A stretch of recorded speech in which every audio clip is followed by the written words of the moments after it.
What's up, people? Daniel back here for another video for the channel. So you could be wondering why the fuck I am outside on my balcony.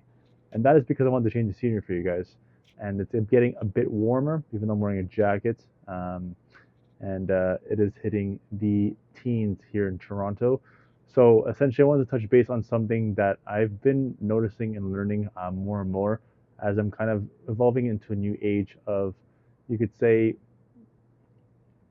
hitting that extra 20%.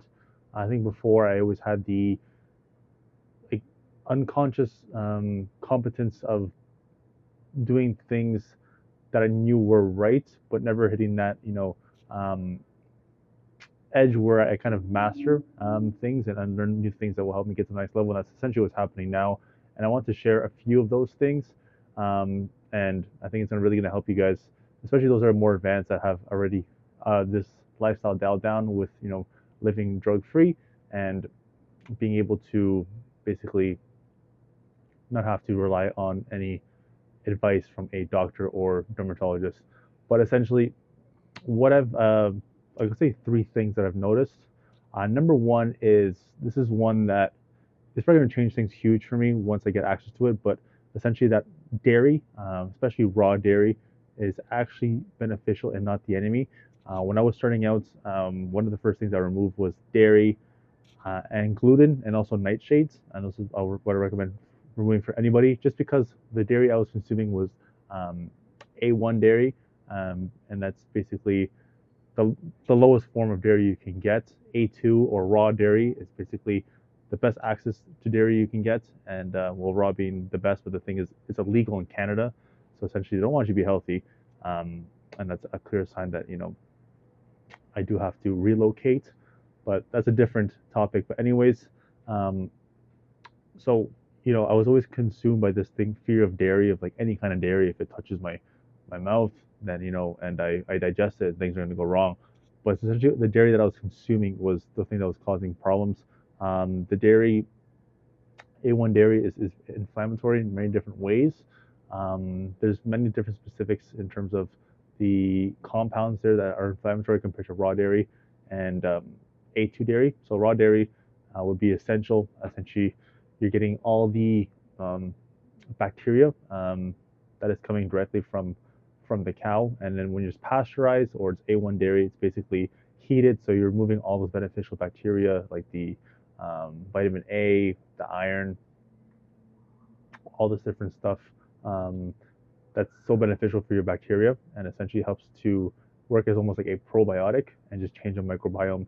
So that's one thing that I've noticed that I have to include back in. I'll be testing that a little later, and that's something I would suggest testing a little after you kind of get your baseline diet and what works for you in terms of your proteins, your fats, and then your carbs eventually. So once you get those three things figured out, you can add that back in. But that's the one thing that I've realized is going to be a game changer for me. Number two, I would say would be the testing of foods. So I was always doing testing wrong, and essentially why I say this because I was always testing off like you know instant feedback that I would get. So if I ate something, for instance, let's say, well, you can put it like a fruit or something, some kind of vegetable, and I got itchy right away, um, then essentially I would think that that food is not for me. But essentially, what I realized is, it's all based off biomarkers, and this is something that I kind of knew, but I never really practiced. Like I said, I was doing things unconsciously, incompetent at it, and as soon as this was probably pretty recent, probably within the last year or 2 years, once I realized that it's based off biomarkers and like the testing phase actually needs to last between like 20 days to a month, then that's when everything really changed in terms of how I view the whole journey. So right now I'm in a testing phase of adding carbs back in. I think I mentioned that, but essentially, as I'm doing it, I'm getting like some itchiness in terms of my, you could say, symptoms, but that's not something I'm looking at. Even like possible flare-ups can happen, stuff like that. And essentially, what I'm looking at is like my biomarkers in terms of like, is my strength improving, which it is. My sleep is improving as well. There's so many different things that are improving, and I know this is the food that has to stay, but it's just basically going through this uncomfortable period of like weird symptoms coming up, you kind of maybe being itchy or like you know just kind of it's kind of fluctuating your hormones, and essentially that's what I've realized is uh, the second thing that I've realized is that it's all internal and nothing really is external, and this can be more of a spiritual thing as well.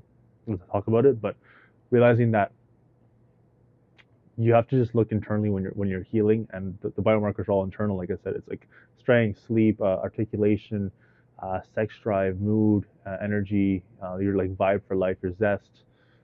Um, what else? There's so many different ones, probably like 15 to 20, but those are the main ones that are connected in my head. But essentially, looking at those things and feeling those things is more about feeling than kind of like seeing, and then you kind of know more or less if you're on the right track. So second thing is that biomarkers and how to properly test, and not just doing like a 1 or 2 day test or 3 day test and be like, okay, this food is not for me. Like I've heard of so many stories of people that test things and like their biomarkers are all over the place, like they're super gassy and bloated, and then eventually once the month hits, they're able to consume that food like it's nothing. So it's a crazy realization and something I'm going to be practicing as well. And the third thing um, would be the social connection. I think that's one thing that I realize is what will change and has the person that heals and doesn't, is essentially how connected you are with the world around you in terms of relationships. That essentially allows you to release or not have these stress hormones in terms of cortisol. Also allows you to release oxytocin, and basically the chemical feeling safe, and that in turn will basically heal your nervous system, because basically the issue is it's a nervous system issue. It's not a skin issue. So your fight or flight mode is basically just glitched and always active. Not always, but basically more active than most people, and that is due to some event that happened, um, and that's affected you or traumatized you, or maybe you're born with it. Some people are born with it, but usually when you're just diagnosed with it, maybe when you're young or in your teens, is because of a traumatic event or stress response, and basically you're kind of just stuck, I guess you could say, in this like agitated state, and that essentially accelerated with the stress basically creates the activation of your skin disorder, psoriasis, um, or autoimmune condition. So essentially, that is the reason why your body is starting to attack itself, because it's had this basically glitch that got activated in the system, and that is why things are going haywire. But essentially, you have to realize is the way to calm that down is things that bring peace to your life. So being able to relax. I'm not sure if you hear the siren in the back. Being able to do things that relax you, and that is being in social relationships, both personal and romantic, because so as you know, oxytocin is a called the love drug, and essentially the more that's in your system, you're more able to feel safe, even as men, um, especially for women, but even as men.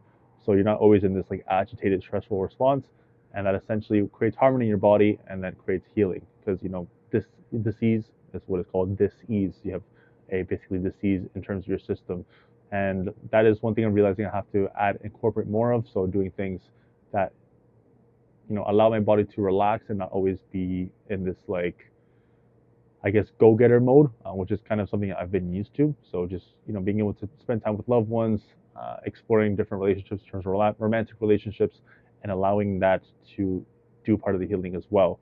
So those are the three things.